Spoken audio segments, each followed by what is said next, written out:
Good evening, everyone. My name's John Heubusch. I have the honor of being the executive director of the Ronald Reagan Presidential Foundation and Institute. It's a pleasure to have you all with us this evening. In honor of our men and women who defend our freedoms around the world, if you would please stand and join me for the Pledge of Allegiance. I pledge allegiance to the flag of the United States of America and to the republic for which it stands, one nation, under God, indivisible, with liberty and justice for all. Thanks. Please be seated.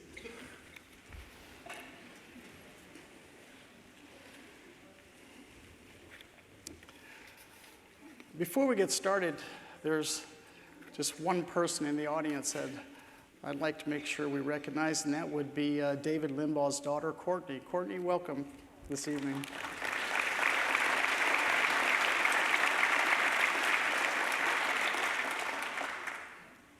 Tonight's event is a real treat for me, and I have to presume that it is for everyone else in the audience as well. I have had the pleasure to watch and read and delight in David Limbaugh's many works over the years, but this is the very first, and I hope just one of many more visits by David to the Reagan Library as an honored speaker. I always hesitate to simply read from the bio of a famous speaker like David when introducing him for a few reasons.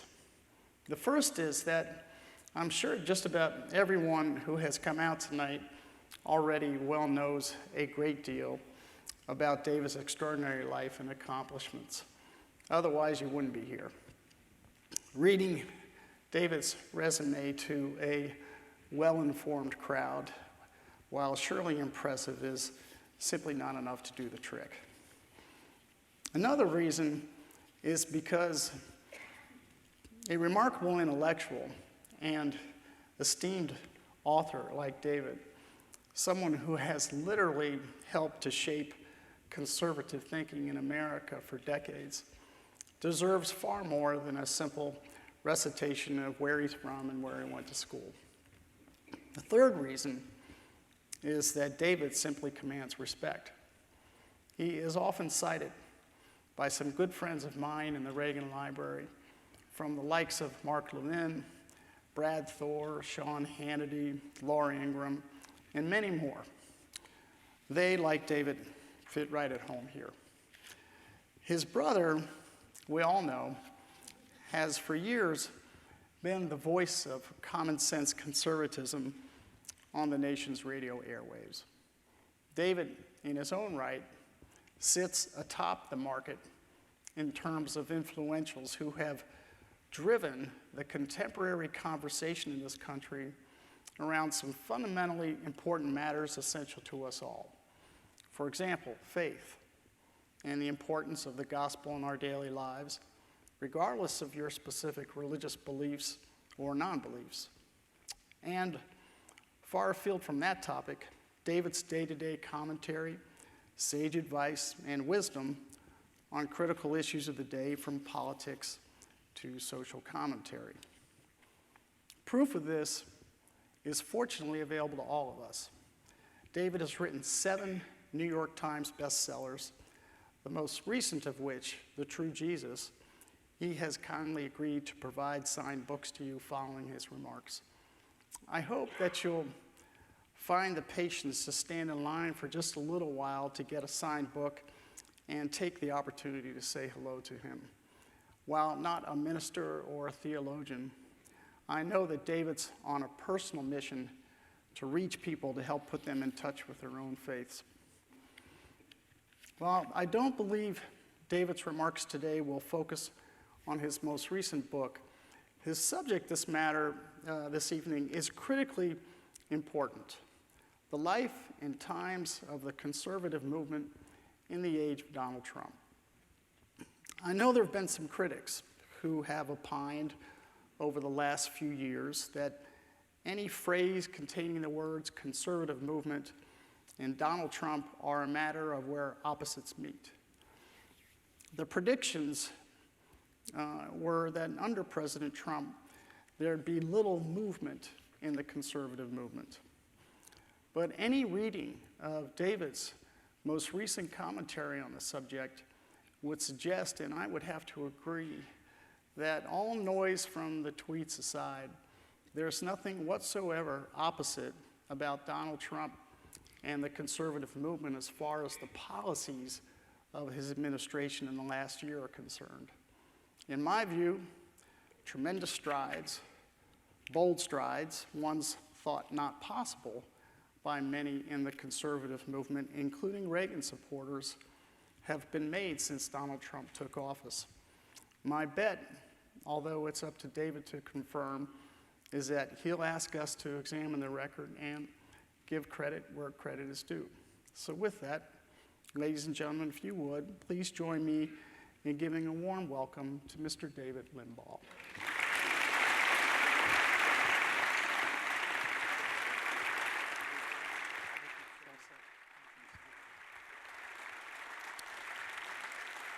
Thank you so much.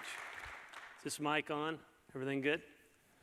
It's really an honor to be here. I've been to a lot of places, and this is the nicest, finest place. I cannot believe this atmosphere as you walk in. It is a real treat. I hope everyone gets to see this place. It's amazing. Let's get right to it. We're living in strange times politically, are we not? I am still a strong Reagan conservative, a constitutional conservative living in the age of Donald Trump. I still believe that character and virtue matter. I still believe the Constitution is made for a moral and religious people, as John Adams said. Yet I support Donald Trump, who seems to be sometimes coarse in his temperament, tweets, and speaks a bit recklessly, and is anything, at least he used to be anything, but a doctrinaire conservative. I confess that I supported Ted Cruz and vigorously opposed President Trump during the primaries before he was president. Many things bothered me about him, and I might as well just be honest because I'm laying this all on the table. We have to have an open discussion about where we are in the movement. His outlandish and sometimes vulgar character attacks on his opponents, such as Ted Cruz's dad and his wife, these bothered me at the time. I worried also at the time that Trump supporters were overreacting to Obama's destructive agenda. But they were convinced both parties were the same and we needed an outsider to drain the swamp. You've heard it. Now, at the time, I rejected this because Trump had been a New York liberal on many issues, and I doubted his conservative bona fides.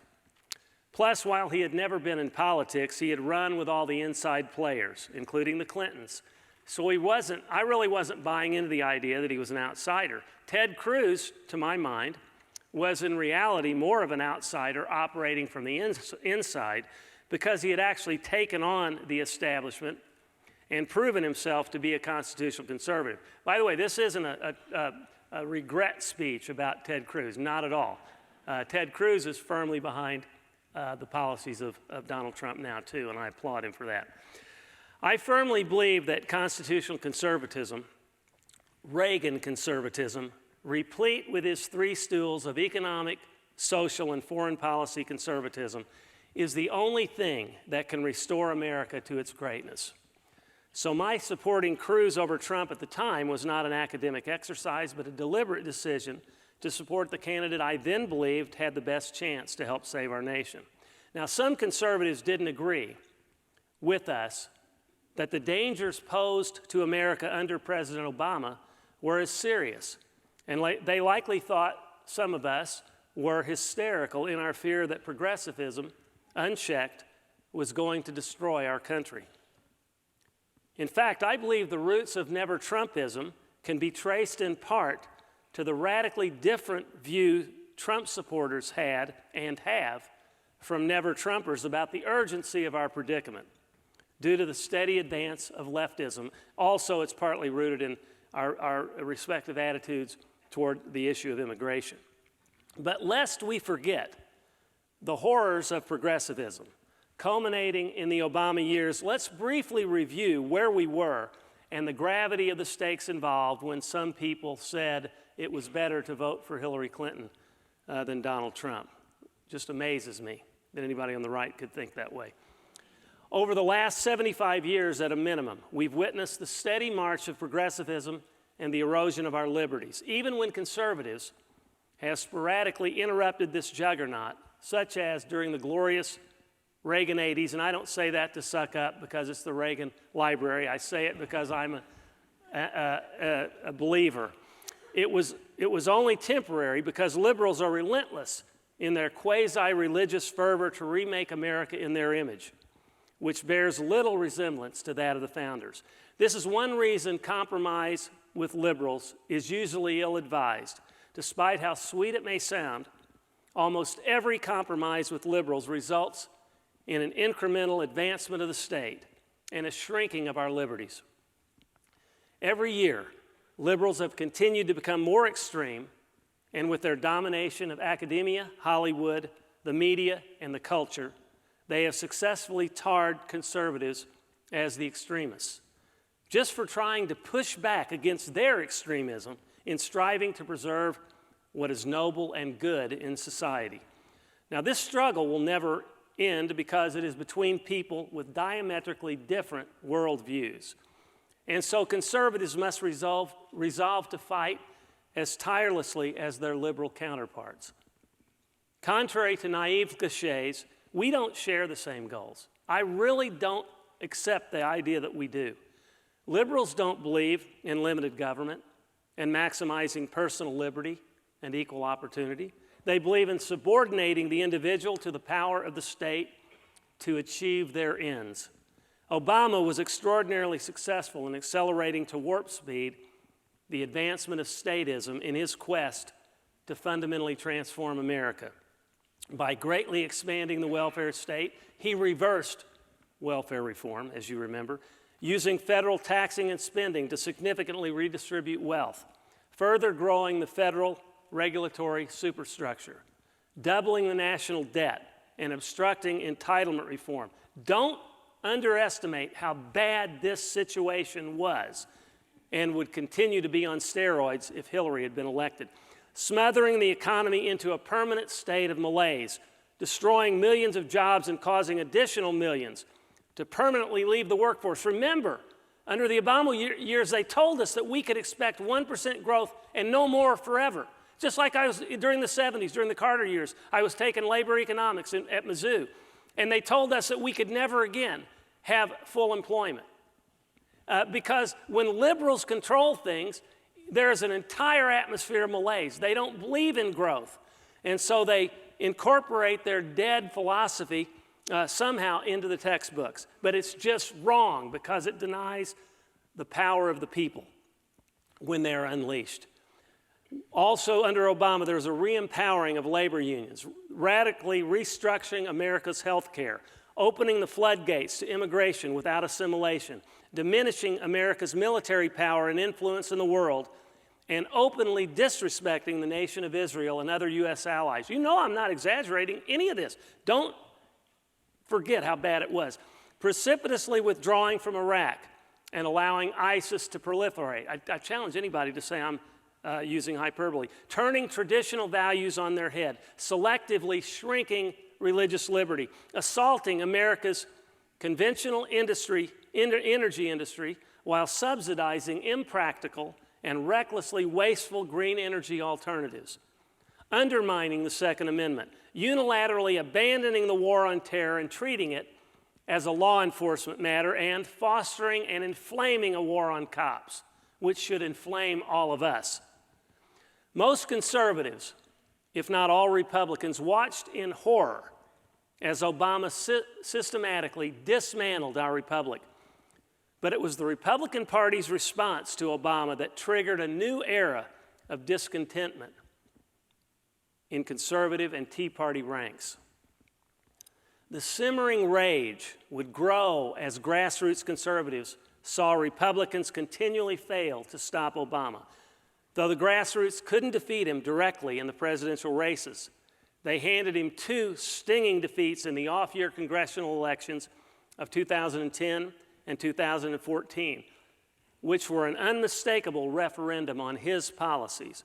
Grassroots anger proliferated during budget battles, as feckless establishment Republicans and hand-wringing pundits showed they didn't have the courage of their convictions to stand up to Obama.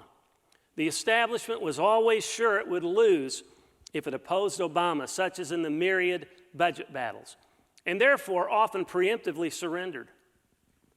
Many of them demonstrated the same lack of confidence in selling conservative ideas when they repeatedly urged the party to tack to the middle in national elections to win moderate voters instead of passionately articulating Reagan conservatism and energizing and expanding the base.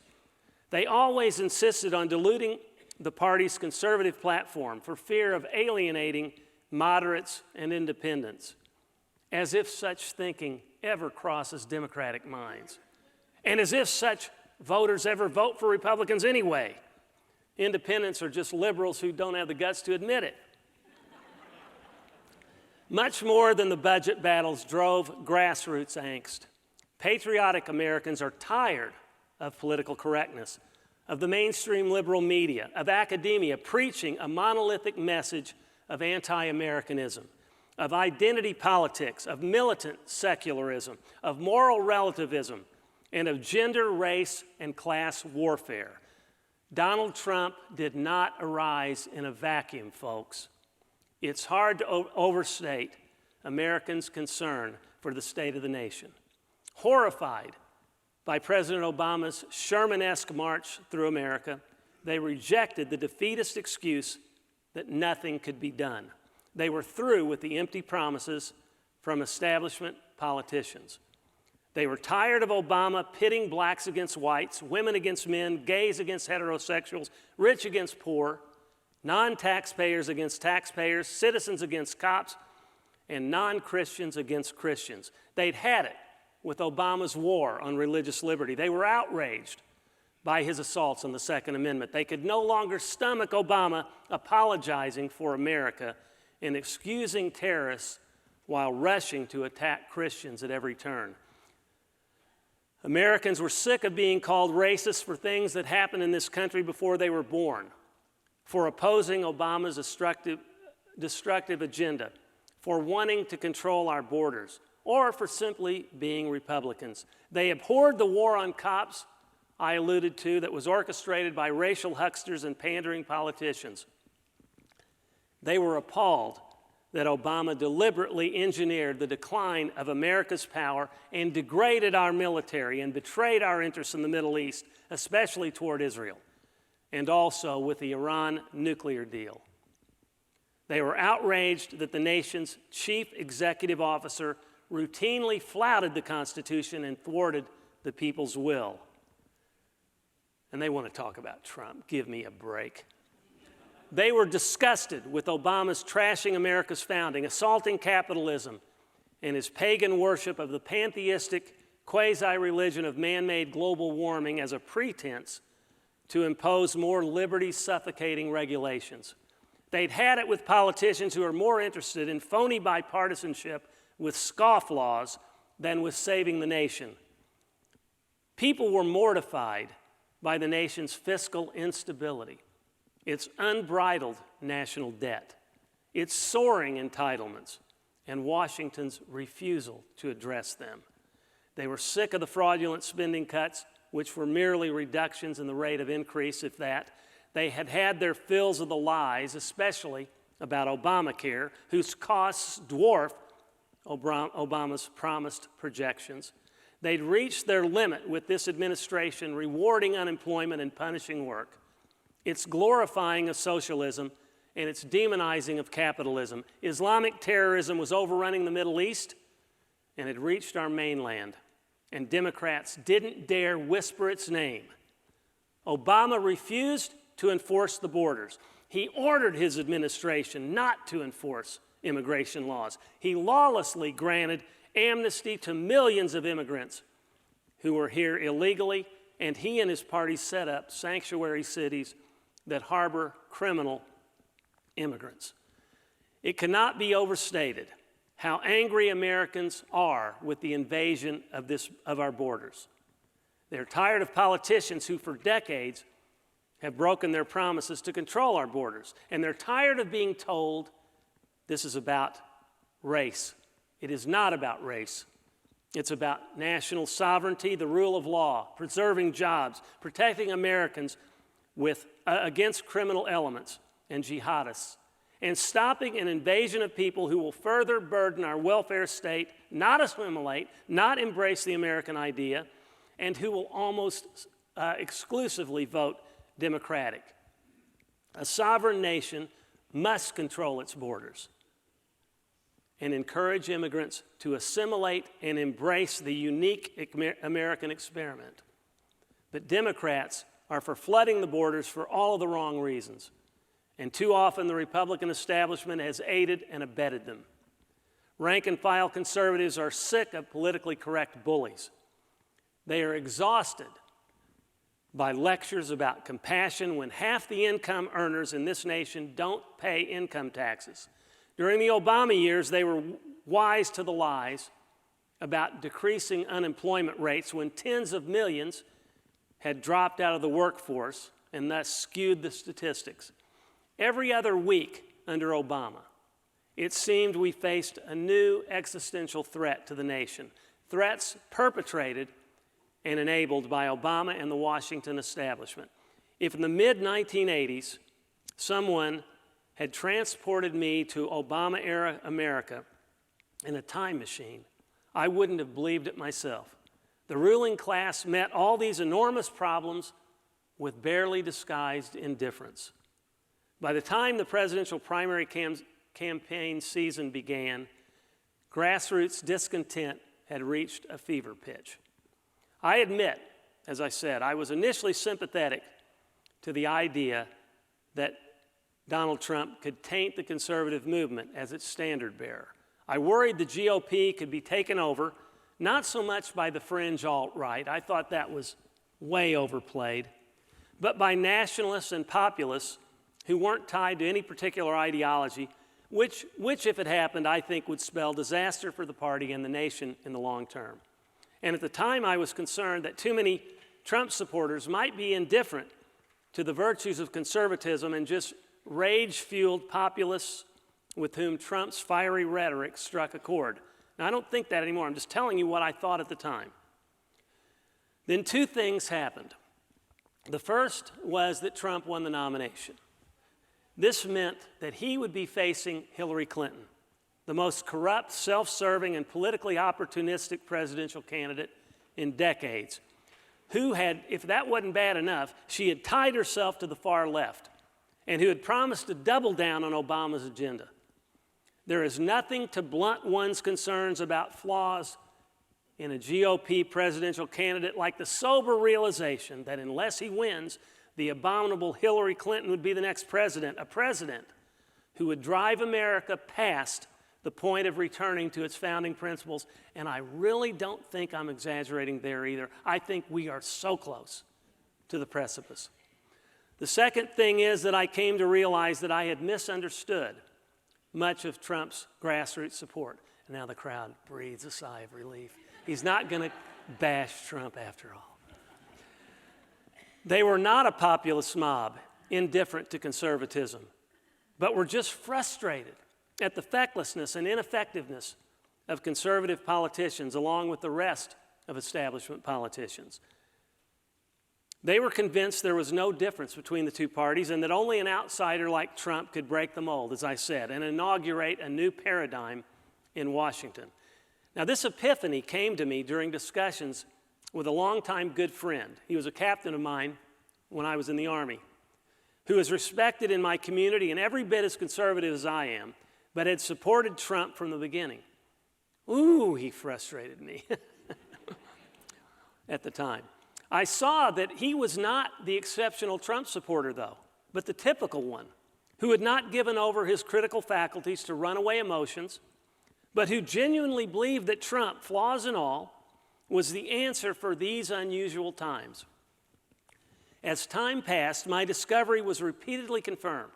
Trump's supporters, except for a very tiny fringe, are patriotic Americans, not bigots, not political illiterates, not overreacting zealots, who just wanted our country back and wanted our culture back. It's that simple. Let's be honest. Conservatism wasn't advancing conservatism itself, nor was the GOP.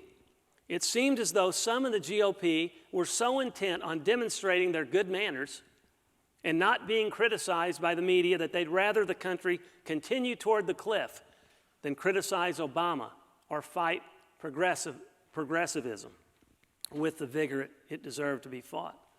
But some in the establishment GOP and various influential pundits who I respect could not bring themselves to vote for Trump, even against the horrendous Hillary Clinton. I contend, and this means no disrespect, I contend that only conservatives who didn't view America's trajectory with similar urgency could possibly rationalize their refusal to vote for Trump against Hillary. Because if they viewed it like I do, there is no way they could live with themselves and have voted for Hillary or not voted at all. The GOP establishment's oblivious to the urgency of our predicament under Obama, and its unwillingness to fiercely oppose him sowed the seeds of Trump's rise to power. How ironic that those who remain most opposed to Trump today are to some extent responsible for the rise of such an unorthodox character to fill the void they helped create. Many Trump opponents on the right still scoff at this notion of urgency concerning the Obama-Clinton agenda, and also seem to hold the average Trump supporter in contempt. Look at Twitter sometime if you doubt what I'm saying. They truly believe they are a populist, cultist mob with unbending allegiance to Donald Trump and little fealty to conservatism itself. But while they claim to be the arbiters of pure conservatism and smugly condemn Trump's supporters, you'll note that they frequently hold hands in kumbaya with progressives still pushing Obama's agenda. They'll go on MSNBC and laugh and criticize Trump together. And they often dismiss the strides Trump has made toward rolling back Obamaism and advancing conservatism. Their contempt for Trump is so intense that they reflexively believe in the myth that Trump colluded with Russia to steal the election and sneer at the countercharges that the corruption on this score came from Obama and Clinton. To them, even to utter criticism against Obama and Clinton is whataboutism, an alleged effort to divert attention from Trump's supposed self-evident corruption. But their repeated cries of whataboutism reveal their own version of the malady, in my view. When you point out a Trump success, they say, what about his character? Regardless, Trump supporters refuse to unilaterally disarm for the left for fear of being accused of hypocrisy. They're in it for the fight. Trump opponents invoke many excuses to deny Trump credit for advancing a conservative agenda and discredit those who foresaw the landscape better than they did. They can't stand his tone, his manner, and his tweets. They view him as temperamentally and mentally unfit for office. Did you see those poor, pathetic press people today questioning that doctor, begging him to say Trump was a lunatic? I didn't see it because I was in the plane, but I know because I've got a sixth sense they must have done that. Actually, I read about it on Twitter. But I do have a sixth sense.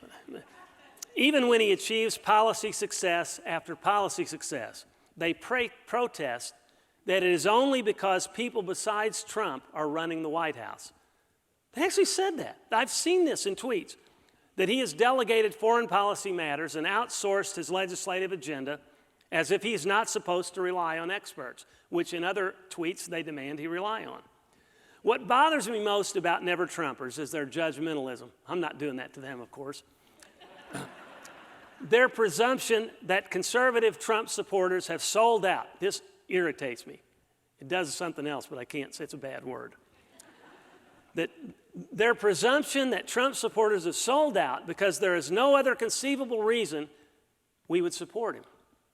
Not like saving the American Constitution and the American nation has anything to do with it. But none of the Trump supporters I know, including some high-profile commentators, have sold out. They support him because they want to save America, and they believe he is doing a commendable job of it. Why can't it be that we just disagree with never-Trumpers? Why do never-Trumpers, like the left, always have to vilify us as zealots? Some of them, anyway. For the few of you who are watching that don't. We don't support Trump because he's a Republican. We support him because he is stopping Obamaism in its tracks and advancing Reaganism, no matter how ugly you may find the process. Politics is not a beltway parlor game or a matter of petty partisanship. It's about saving the nation for our children and grandchildren. I don't just say, oh, it's just Trump, to somehow excuse him, like I don't care if he does something that's distasteful. It's more a recognition of reality.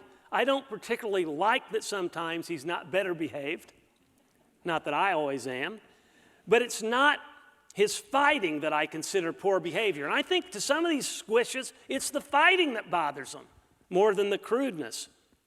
By the way, Trump isn't that crude usually anyway. He's been pretty well behaved except for some of the tweets, hasn't he? Yes, the incorrigible Trump all too often plays into the Democrats' hands with his missteps. I don't deny that. No one would love it more than I if Trump would quit sabotaging himself and giving the left free ammunition to paint him as a racist or an intemperate cad.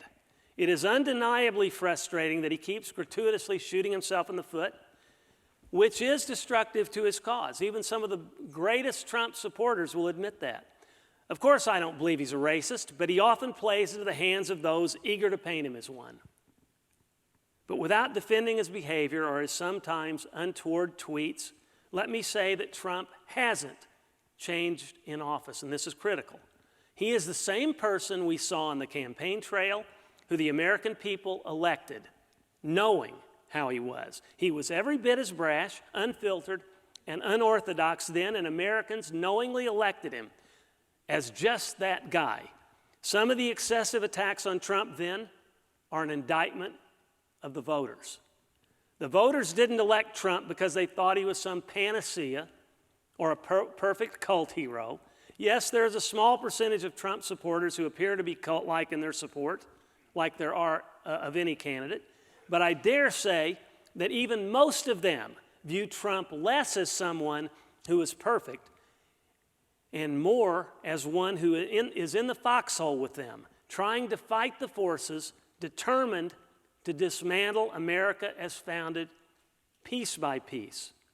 I acknowledge Trump's uniqueness and that he might have been the only one to satisfy this movement when he did. But I do think at the same time, the Trump movement transcends Trump. It preceded him, but coalesced in him and will survive him. Opponents won't eradicate the Trump movement by removing Trump, only by improving the conditions that led to his rise. Conceding that Trump is no conservative ideologue and still clinging to my self-identification as a Reagan conservative, I think we have a far better chance of thwarting the leftist agenda and recapturing lost territory under a firebrand like Trump, who is willing and determined to fight, than some well-mannered leftist appeasing centrist. In the end, I think it's a false choice. I look forward to the day when we have a fighter like Trump who is otherwise more like Reagan in demeanor. But Trump is not a threat to the Constitution. And this is also important because so many of these assertions get made without challenge. Even when he recommends stricter libel laws because he gets frustrated with all the press against him, he advocates changes in the laws. By definition, that's not autocratic. He's saying the legislature ought to pass laws through the constitutional process. I may disagree with him. I think the libel laws are fine the way they are. But he has a right to advocate what he wants through the process. He's not going to issue an executive order on it. Nor is presidential criticism of the press a threat to free speech. Of course it isn't. Especially, what's he supposed to do? Just sit there and take it day after day with those evil lunatics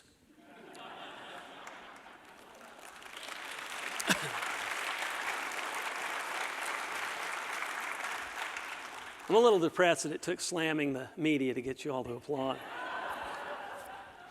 But while some of the criticism may be over the top, it's refreshing to see this blowback from Trump, remembering that President Bush, bless his heart, uttered nary a word in defending himself, which frustrated those of us trying to support him.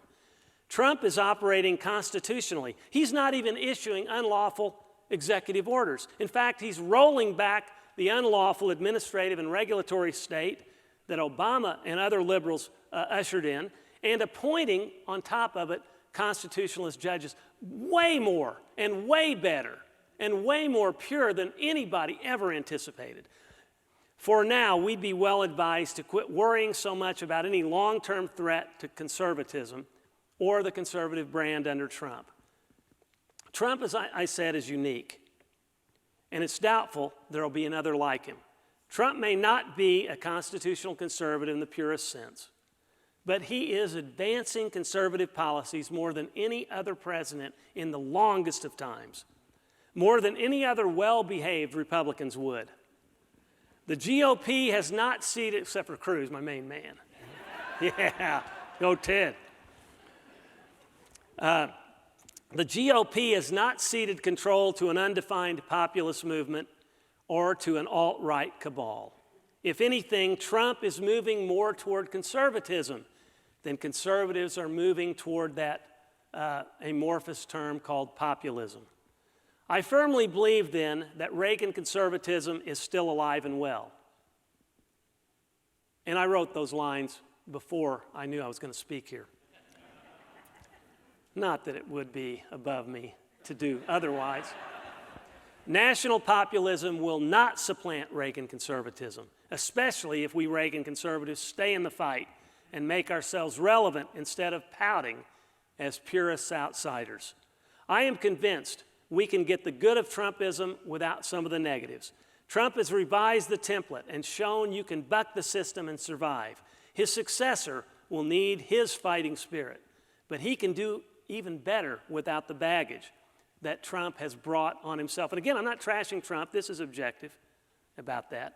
You don't have to post intemperate tweets or make inflammatory remarks in order to fight. Sometimes, by the way, I admit I like some of his tweets, and I love that he's fighting back. I just wish some of them he would calibrate a little bit for his own benefit.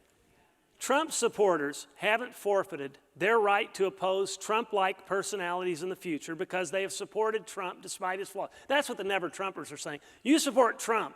I mean, he's just saving the nation. But you support him because he says mean things. So you always have to support mean people in the future. I don't get that. The people elected Trump. And despite his flaws, he's doing a great job. We're not going to change him. We can and should criticize him when warranted, but let's not lose our heads and wring our hands until they fall off, especially when step by step we are winning America back. Doesn't it sound good? We are winning it. We are. Do you feel it? I mean it.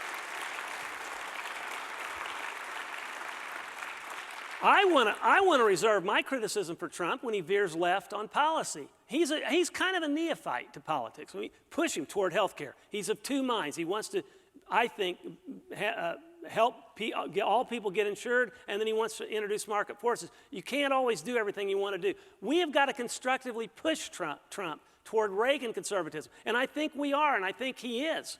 It's all encouraging in that sense to me.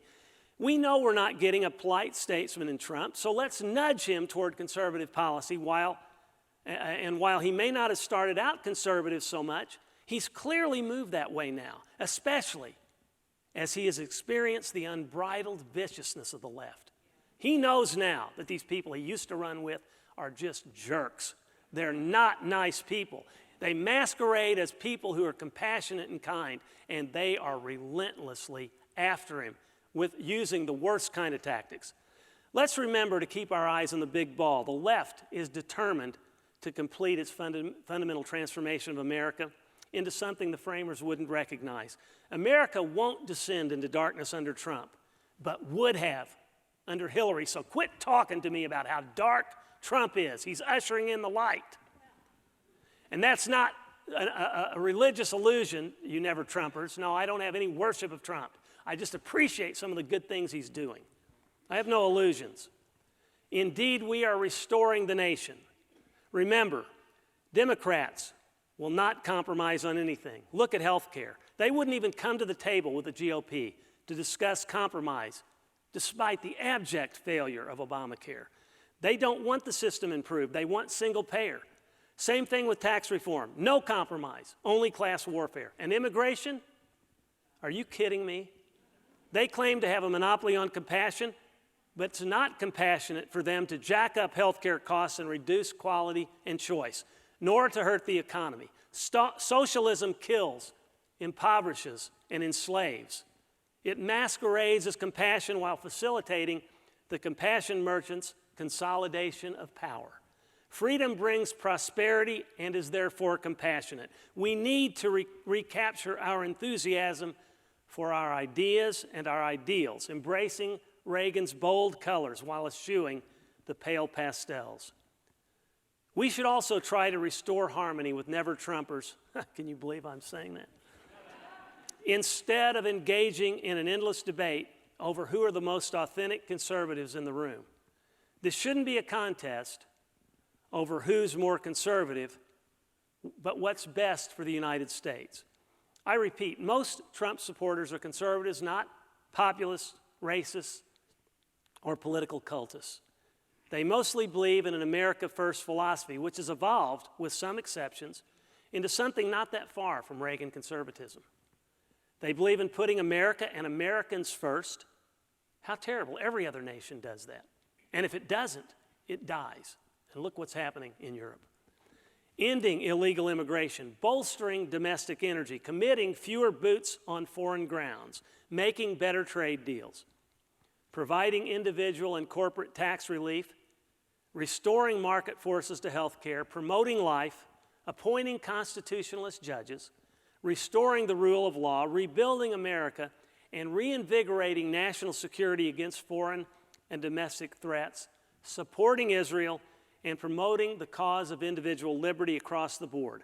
The GOP is not imploding under Trump, but is experiencing a realignment whose parameters have yet to be fully drawn. So let's try to influence it toward conservatism and adopt the fighting spirit at the same time. Trump's accomplishments so far are exhilarating. We are at a crossroads, and this may be our last chance to save the nation. As strong and resilient as it is, it cannot permanently endure the left's full-spectrum assault. And unless we continue to roll them back, our children will not enjoy the liberty and prosperity established and preserved by the blood of our ancestors. Let's not make the perfect the enemy of the good. Instead, let's continue to soldier on and fight for what we believe in. Let's do everything we can to keep leftists from returning to Congress and to the Oval Office. But let's also simultaneously redouble our commitment to constitutional principles. And we can do so without throwing Trump under the bus, but instead, as I said, constructively criticizing him when it is warranted. Things are brighter in America again. It's not exactly morning in America yet, but we're on the right track. And we have a responsibility to fight until our last breath to stay on this track and restore and preserve America's uniqueness. Our founding fathers never promised that safeguarding the Constitution would be easy. Because they understood human nature and the allures of power, they knew self-governance would be very difficult to sustain. Noah Webster, in his remarks on Independence Day in 1798, expressed it movingly. He said, "Our fathers bequeathed to us a rich inheritance of liberty and empire, which we have no right to surrender. Yes, my fellow freemen, we have a rich and growing empire. We have a lucrative commerce to protect. We have indefeasible rights. We have an excellent system of religion and of government. We have wives and children and sisters to defend, and God forbid that the soil of America should sustain the wretch who lacks the will or the spirit to defend them. Let us then rally around the independence and Constitution of our country. Resolve to a man that we will never lose by folly, disunion, or cowardice what has been planned by wisdom and purchased with blood. And as corny as it may sound, I believe that God shined his divine light of approval on this nation when it was established in obedience and honor to him. And I don't believe that despite our turning our backs on him too often, he has yet given up on us. Let us honor him and give him glory by staying in the fight and redoubling our commitment to America and restoring her full-blown as the shining city on a hill, as an example for all the world to follow. We are locked in a perpetual battle against evil forces. Whatever we do, we must remain in the fight. Thank you, and God bless you. Thank you.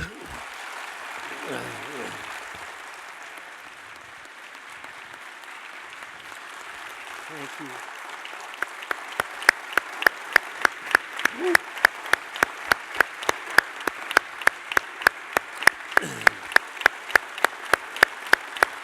Let me sit down.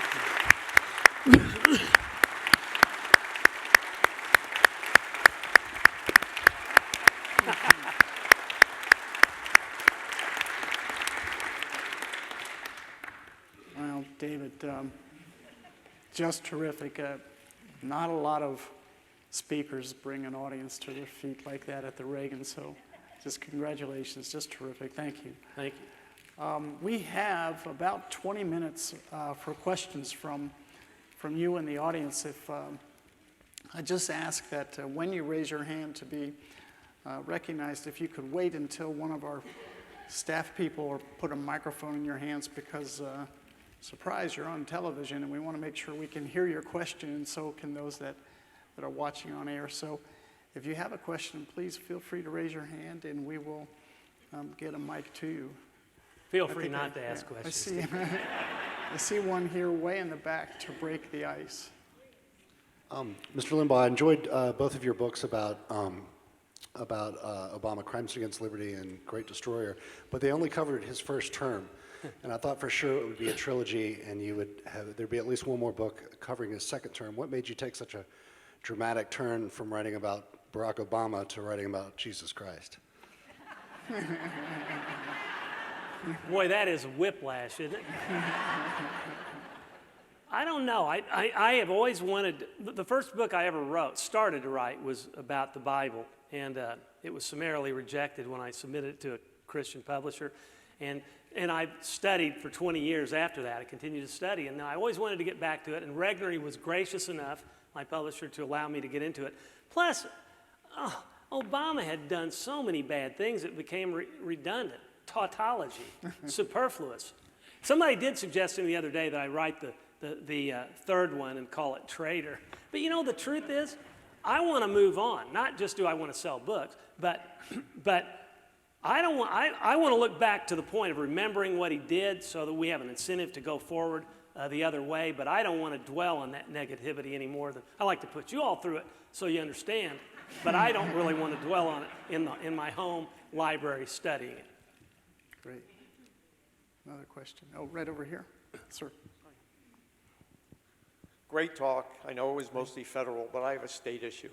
Could you talk a little bit about the pension system in the U.S.? I don't know if it's an expertise of yours. The what system? The pension system. Pension.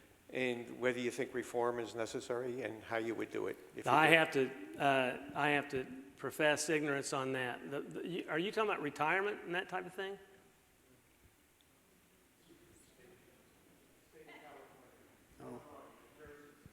Why don't you go ahead and make your statement about it, because I don't have any particular. Okay. No, if you don't, you're the speaker. No, yeah. No, I don't have. I'm not particularly well versed on that, despite the fact that I'm a hotshot lawyer. This isn't my area. Yes, right over here. Thank you for coming, Mr. Limbaugh. You're you. right on, let me tell you. What do you think about what's happening now in the Senate and in the House with so many Republicans announcing they're not going to seek re-election? Just several days ago, we had Representative Isis from here in Southern California say he's not going to seek it, and they say his seat is all but given to the Democrats. You know, you mean you're worried about the Republicans not running and ceding to, yeah, that is discouraging. I can think of a few reasons. One is that I don't know about him, but in general, some of them are probably worried about claims of sexual harassment coming to the surface if they run again, and maybe they're being threatened. I don't know. But others maybe are disgusted with the way things are going. But I think even though that's happening, there's going to be good candidates. I'm not a particular fan of Steve Bannon and all this mess I don't know Bannon, but I don't want all this negativity in these races and portray Trumpism as some kind of a negative renegadeism. I want mainstream conservatives who are willing to fight and who will take the torch and who will fight along with Trump, support him when they ought to, and right now that's a lot because he's doing a lot of the right things. I think we're going to have a bunch of good candidates rise. I just hope we don't have these messes like the Roy Moore mess where we're put in this position of having to decide between somebody who's so flawed versus a pro-abort liberal. That's terrible. We got to encourage people that are good quality people to run. So overall, I'm not sure why. It's probably individual cases. You look at all the individual cases, but I'm not discouraged by it. I think because of this success begets success. Success begets enthusiasm. People are going to be excited about getting in politics as long as we continue to make a difference. We're back above 3% growth again, just like that, because the American people are already seeing the optimism in what happens, and it's explosive. And I just think that's such a great thing. Yes, right here. Thank you for your insights and your honesty. I think many of us can identify with some of the things that you've said about Trump and maybe supporting him. I know there were quite a few candidates up there, and probably a lot of us were supporting somebody other than Trump. One of my biggest concerns, I don't think you really addressed too much with Trump coming into office, is the minefield that he came into, which is, I think he referred to it as a swamp or the deep state.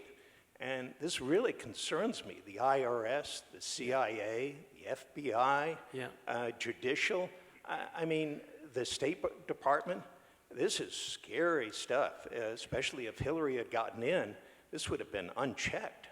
Yeah, and it's bothered me for a long time about the unaccountable administrative state.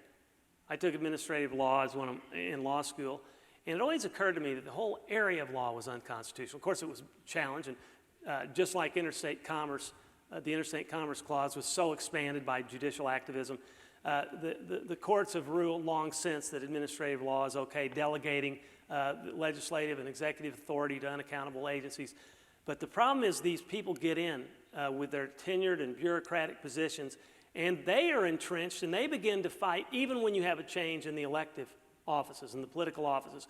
And that, we talk about deep state like it's some spy thing, and that I think that gives the impression to people that it's some conspiracy theory stuff. And so I'm not sure the term deep state helps us in that sense, but it is. It's a real thing when you have entrenched bureaucrats, politicized, weaponized people in the Justice Department, and this started with the Clinton White House, at least that far back. The civil rights lawyers whose goal was to change the law, not to enforce the law, not to execute the laws, not to administer the laws, but to change the laws from their bureaucratic positions and to act improperly in doing so. And they believe they're doing the right thing because liberals, leftists believe the ends justify the means. That's contrary to the American ideal. And so Trump not only did he face these objectively terrible indicia of government failure, but these bureaucrats that are entrenched are opposing him at every step. And he's trying to get rid of them bit by bit. But people, and I think it's good that people are finally alerted to what's going on. And you see all this negativity and this obstruction at the administrative level. And it should point out how important it is that we roll back the regulatory state, because they exist in some cases to serve themselves, not to serve the industries or the people they purport to exist for. So I hope that there's an awareness that their opposition to Trump has caused a silver lining to occur, that people see what's going on. And one of the least heralded accomplishments of Trump, and this hasn't happened, I don't even know if it happened as much under Reagan, is the rolling back of the regulatory state. He is really dismantling regulations at a rapid pace. Reagan tried to dismantle the Department of Education. He couldn't get any support. But Trump is moving big time in some ways that he's not getting credit for. He's getting credit for it among the intelligentsia, but he's not getting credit for it at the grassroots level. But I think people realize it, slowly are realizing it, and we are making some progress. This has been going on a long time. It's going to take a long time to dismantle it. Great. Over here. I read on the internet that somebody's brother, whose last name is Limbaugh, said that the president really did want DACA, which should be done away with, and he did not want to build the wall. And as we all know what's going on now, if God forbid DACA pass, which is amnesty, is there what? I don't know if you're implying Rush thinks that, but Rush doesn't think that. Oh, he didn't say that, because that's what I'm not saying what he did or didn't say, but I know from talking to him, he doesn't think Trump doesn't want the wall. And he thinks Trump wants the wall. He thinks it's going to be difficult, but I think we're in a position now, because Trump has exposed the Democrats. I worry myself that because of Trump's past of getting along, wanting to get along with everybody, you don't know if he's playing 4D chess. Some people think he's playing 4D chess or art of the deal and doing some mysterious negotiating thing, or if he's really just trying to compromise. But that's what worries me. I don't think there's a 4D chess going on. I don't think Trump is unsophisticated like some of his opponents do, but I don't believe in this magical, mystical stuff. I think what he might be doing, though, is drawing the people out. Because if his advisors and he have any awareness at all of Democrats, they know they're never going to compromise on any of these other issues. And so Trump offering to compromise on DACA doesn't really mean much. It's moot as soon as it goes out of his mouth, because they will not compromise on the wall, and they're not going to compromise on the visa thing, the lottery. They're just E-Verify. They just won't do it. This is why Rush says, and why I totally agree, you don't compromise with liberals. It's not because we're not compromising people. It's because they won't compromise. Anytime they compromise, as I said, statism advances, and that's inimical to liberty. Therefore, we have to defeat them, not compromise with them. And it's not because we're mean. It's precisely the opposite. We want to save America, and we want to save liberty. That's why we do it.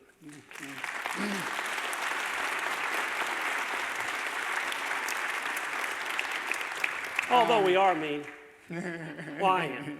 I have no doubt we could go for hours, but David has to go up north to Santa Barbara this evening, and as you all know, some of those roads are not passable. So we've got time for just one last question before we get to the book signing. So we'll go with right back here.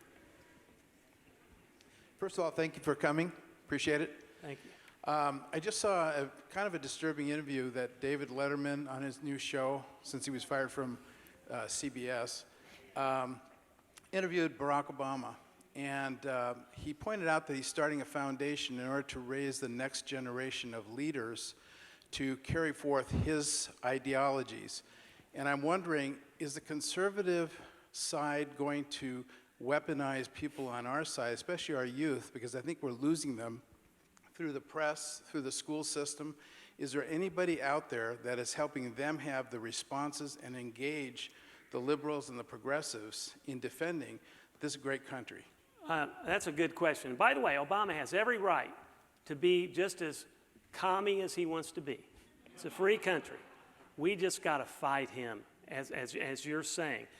And yes, I am encouraged. There are so many bright stars in the conservative movement who are so much more precocious than any of the rest of us were, with the exception of Rush, Levin, Hannity, those people. But there are some really sharp young conservatives. They're on Fox. They have their own radio shows. They're writing. They're at town hall. They're at the various websites. I better not start mentioning. One of my favorites is Ben Shapiro. He is. I've known him for 20 or so years. He is beyond brilliant. By the way, he's one opponent of Trump. I mean, he's not an opponent of Trump, but he started out that way. He's one that's always fair. He doesn't gratuitously criticize Trump. He does the good Trump, bad Trump. Ben is a true conservative. And Ben has his finger on the pulse of the culture. And he knows, I think he has really good ideas on how we market our ideas to people his age. And there's so many other people, and he's leading them. I think he's conducting seminars virtually every day. For the longest time, Ben, I don't think got the recognition that he deserves, and now he's got 1 million Twitter followers, and he's really got a very, very popular, the most popular conservative podcast in the nation. And he's standing up for conservative ideas, and he's teaching other people his age and mentoring them. Sounds weird that he's so young, but he is. And I'm encouraged. I honestly am encouraged that we're going to see a younger generation rise up, especially if we continue to have these successes that we're having right now. And we've got to stay at it, because there's going to be ups and downs. But I think what we're seeing right now is so encouraging in terms of America coming back and recapturing itself. That yes, millennials supposedly are very wary of Trump, but they're not going to be wary of the ideas that he advances. And we, as I said earlier, you don't have to have, we're not bound to pick a certain personality going forward. There's all kinds of great people, and conservatism, in my view, is not going to be morphed into populism. Yes, we're nationalistic in the sense that we're patriotic, but we're not nationalistic in any kind of derogatory sense. So I think what we're going to see is the millennials slowly come around as they witness the successes of what's going on with conservative policies. David, on behalf of everyone here, what an honor and privilege it's been to have you here. Thank you so much. Thank you so much. It's an honor for me. Thank you.